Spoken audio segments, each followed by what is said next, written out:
Samantala, mga barangay na apektado ng ashfall dulot ng pyroclastic density current mula sa Bulkang Mayon, ating alamin kasama si Dr. Paul Alanis, Supervising Science Research Specialist ng DOST FIVOLCS Mayon Observatory. Dr. Alanis, magandang tanghali po. Yes po, magandang tanghali po sa inyo at ating mga Sir, hingi lang po kami ng update sa Bulkang Mayon. Ano po ba ang ibig sabihin kapag sinabing ito na ang pinakamalaking pyroclastic density current o uson na naitala sa Mayon, at gaano po ito kaseryoso kumpara sa mga naunang insidente? Okay. Medyo ano po yun, linawin po lang po namin, ang ibig po namin sabihin, sinabi namin na ito ang pinakamalaking uson o pyroclastic density current na naitala. Naitala po ito po yung pinakamalaki na naitala sa ngayong taon na ito, yung eruption na ito. Dahil nung mga nakarang eruption, actually mas marami pa po, mas malala o malalaking mga pyroclastic density currents na nangyari. Pero yun nga po, maaaring hindi po ito maging isolated incident, isolated na pangyayari, maaaring magkaroon pa ng mga sumunod pa ng ganitong mga insidente ng malalaking pyroclastic density currents. Okay. Sir, bakit po ba particular na naapektuhan ng ashfall ang 32 na barangay sa Kamalig at Ginobatan? Ano po ba ang naging direksyon ng paggalaw po ng uson? Yes. So, yung pinanggalingan po ng uson, marami po kasing mga ngayon. Yung pinanggagalingan ngayon ng mga pyroclastic density currents ay yung mga dulo or yung tinatawag naming lava front.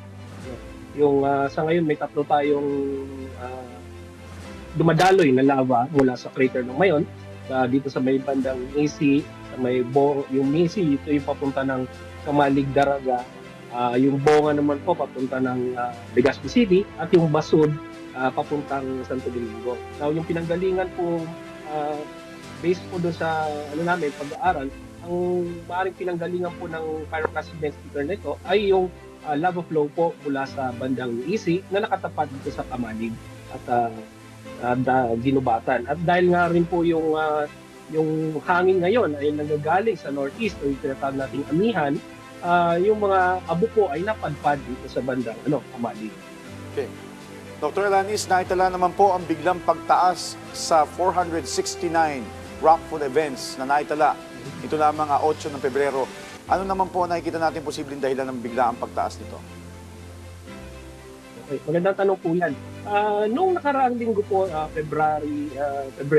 ika-4 ng Pebrero, naglabas po ng advisory ang FIVOLCS dahil may na-detect nga po kami na pagtaas ng sulfur dioxide o supre na nanggagaling sa bulkan. Now, ang interpretasyon po namin dito ay ito ay indikasyon na may panibagong magma. Malaking magma na umaakyat mula sa ilalim ng Mayon Volcano.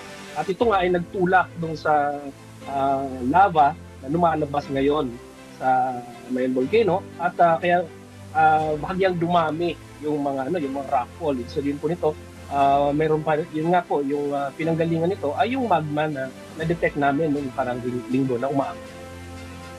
Okay, Dr. Paul, may nakikita po ba kayong mga senyales na maaaring magtulak sa pag-angat ng alert status ng Mayon mula alert level 3 patungo pong alert level 4? May mga possibilities po tayong tinitingnan, mga parametro.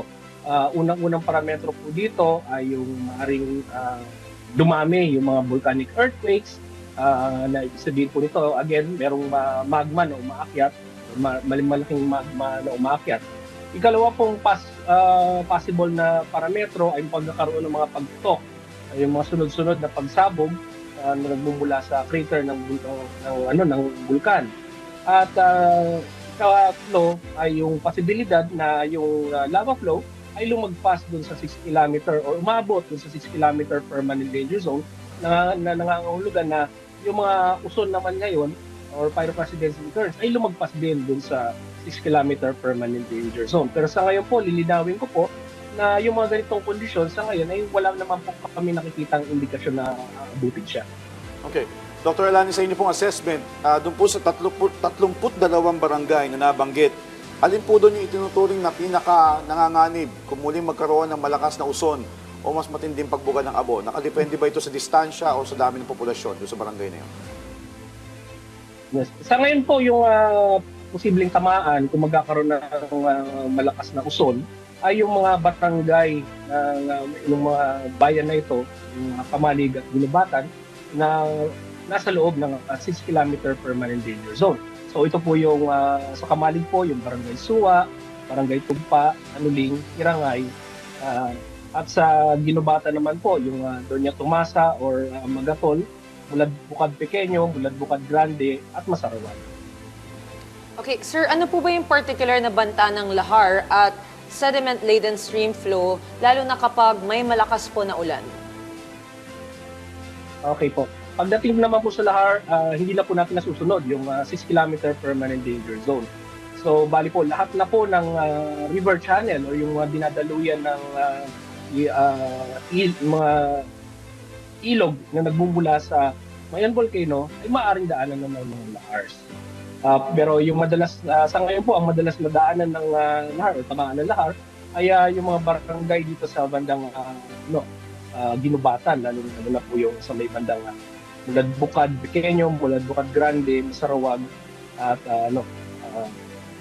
yun po, at Barangay Travesya. Okay. Doctor, well, nasabi nyo nga po na may posibilidad na tumaas itong alert status na wag naman po sana. Pero with that being said, ano po ang payo ninyo sa mga lokal na pamahalaan hinggil sa paghahanda at posibleng preemptive evacuation ng mga residente malapit sa paanan ng bulkan? Okay. Sa ngayon po, wala naman tayong nakikitang indikasyon na nag-escalate ang lagay ng bulkang Mayon na nagsasabi na dapat itaas a higher alert level status. So, sa ngayon po, ang ating bigyan lang ng rekomendasyon na magkaroon ng evacuation ay yung 6 kilometer permanent danger zone. Pero ganun pa man, panawagan pa rin po natin na huwag papasok sa loob ng 6 kilometer permanent danger zone dahil itong mga ganitong kagaya na nangyari kahapon na uson ay maaaring mangyari pa rin po ulit. Okay. Alright. Sir, para naman po sa mga residente, ano po yung mga agarang hakbang na dapat nilang gawin upang maprotektahan ang kanilang kalusugan laban sa ashfall, lalo na po yung mga bata at matatanda, sir? Yes po. Pagdating po sa ashfall, ang primary recommendation natin ay yung magsusunod lamang po ng face mask. Yung N95 face mask na alam na natin, na nagamit natin nung panahon ng COVID, ay maaaring gamitin pa rin po ulit ngayong panahon na ito. At kung hindi naman po importante na lumabas, manatili lamang po sa loob ng bahay. Ikalawa po na rekomendasyon din namin, kung magkakaroon man ng ashfall, madali pong, mas maganda po na linisin natin agad. Dahil yung itong mga volcanic ash po or abo galing sa vulkan, ay lubhang corrosive po. Ibig sabihin po nito, yung mga bakal, pag meron siyang nagtanggal siya sa mga bakal, maaaring kalawangin ang dito. At maliban po dyan sa inyong mga paalala, Dr. Alanis, may karagdagang mensahe pa po kayo para sa publiko para manatiling ligtas dito sa sitwasyon ng Bulkang Mayon. Yes po. So yung nabanggit ko na po kanina ay yung mga possible health effects lamang po ng ashfall, yung sa ating mga kababayan na immunocompromised or sa mga bata. Ikalawa pong emphasis po yung ating mga yung panawagan po sa ating mga piloto na kung maaari iwasan po yung magpalipad sa ibabaw o malapit sa Mayon Volcano dahil po nandiyan po yung panganib na mahigop po ang ating yung mga makina ng eroplano, mahigop po yung abo na lubha pong